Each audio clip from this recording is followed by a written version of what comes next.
Hello friends, welcome to defence matrix. तो F-16 को लेकर जो प्यार मोहब्बत है पाकिस्तान में वो अभी तक ख़त्म नहीं हुआ है। भले ही J-10C जो है ये पाकिस्तान ने रिसीव कर लिए हों, पर जो F-16 को लेकर प्रोपेगेंडा बनाया गया था कि इन एयरक्राफ्ट के बाद से इंडियन एयरफोर्स की हालत बिल्कुल ख़राब है और पाकिस्तान ने इंडियन एयरफोर्स को दबा कर रखा हुआ है, ये आज भी जारी है। तो इसी चीज़ को लेकर पाकिस्तान के कुछ ट्विटर हैंडल हैं जो बोस्ट कर रहे हैं कि F-16 ने 40 साल से दबा कर रखा हुआ है इंडियन एयरफोर्स को और इंडियन एयरफोर्स ने बहुत कोशिश करी, MiG-29 खरीदे, मिराज खरीदे, लेकिन तब भी F-16 का दबदबा अभी तक मौजूद है। और फिर 27 फरवरी के इंसिडेंट में F-16 ने अपनी कैपेबिलिटी को शोकेस भी कर दिया। तो जो सबसे बड़ी परेशानी है वो यहाँ पर ये है कि जो फैक्ट्स हैं वो इनके क्लियर नहीं हैं।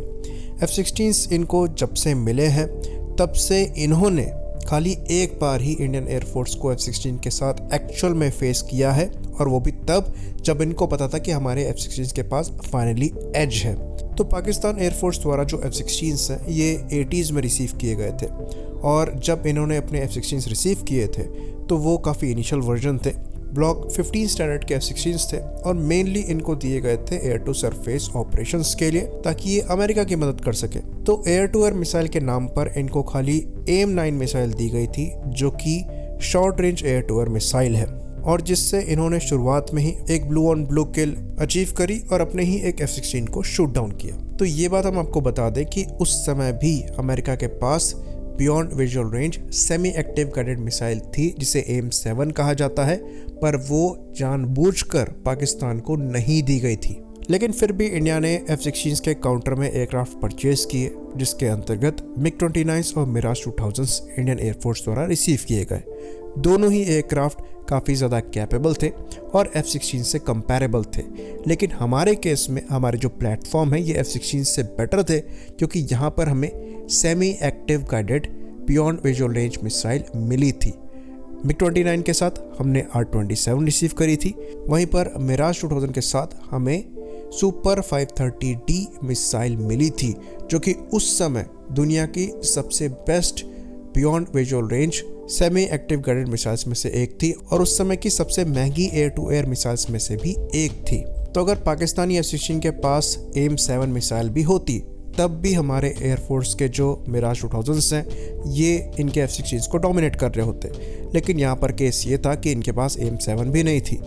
तो MiG-29 और मिराज दोनों ही डोमिनेट करते थे पाकिस्तानी F-16 को। इवन कई ऐसे इंसिडेंट्स हैं कि जब MiG-29 और मिराज फ्लाई करते थे तो F-16 आसपास फ्लाई भी नहीं किया करते थे। इवन कारगिल वॉर के दौरान भी F-16 ने इंडियन जेट्स को फेस नहीं किया, और ना ही सीधे सीधे इंडिया और पाकिस्तान के बीच में इन फाइटर्स के आने के बाद लड़ाई हुई। फाइनली 2006 में पाकिस्तान एयरफोर्स ने करीबन 500 AIM-120C5 AMRAAMs के ऑर्डर दिए, और 2010 यानी कि 2010 से इनको ये मिसाइल्स मिलना चालू हुई। तो इन मिसाइल्स के आने के बाद फाइनली F-16 इतना कैपेबल हुआ कि ये इंडियन एयरक्राफ्ट्स को बियॉन्ड विजुअल रेंज कॉम्बैट में डोमिनेट कर सके। तो हम एक दशक तक 2010 से 2020 तक कह सकते हैं पाकिस्तान एयरफोर्स से बियॉन्ड विजुअल रेंज कॉम्बैट के मामले में पीछे रहे, और उसमें गलती हमारी ही थी कि हमने समय पर एक्शन नहीं लिया जब पाकिस्तान द्वारा AIM-120C5 रिसीव करी जा रही थी।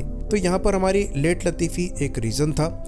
हमें MRFA कंपटीशन के अंतर्गत एयरक्राफ्ट प्रिक्योर करने थे, पर उनके प्रिक्योरमेंट में हमने दशकों लगाए, जिसकी वजह से ये ब्रीफ एज जो है पाकिस्तान एयरफोर्स को अपने F-16 के साथ इंडियन एयरफोर्स पर मिल सका, और तब जाके पाकिस्तान एयरफोर्स के पास ये कॉन्फिडेंस आया कि अपने F-16 को सीधे सीधे हमारे फ्रंटलाइन फाइटर के अगेंस्ट में लाकर खड़ा कर सके। और तभी जाकर 27 फरवरी 2019 में इनके F-16 हमारे Su-30 MKI के सामने आए, और वहाँ पर इन्होंने एज एन एग्रेसर पहले ही अपनी मिसाइल्स लॉन्च करी, जिसने हमारे Su-30 MKI को डिफेंसिव पोजीशन में डाला, और वहाँ पर मल्टीपल AMRAAMs फायर करने के बावजूद इनकी एक भी AMRAAM इंडियन एयरफोर्स के Su-30 MKI को हिट नहीं कर पाई, जो कि इन $multi-million मिसाइल्स का वेस्टेज था। अल्टीमेटली जाकर इन्होंने एक 50 साल पुराने डिज़ाइन MiG-21 को शूट डाउन किया, और उसी का ढिंडोरा ये अभी तक पीट रहे हैं। खैर, इनका ये जो एडवांटेज था ये 2019-20 तक ही रहा। उसके बाद से इंडियन एयरफोर्स ने बहुत जल्दी अपने प्लेटफॉर्म्स में अपग्रेडेशन चालू किया, जिसके अंतर्गत हमारे जो Su-30 MKIs हैं इन्होंने हमारी स्वदेशी अस्त्र मार्क 1 मिसाइल रिसीव करी।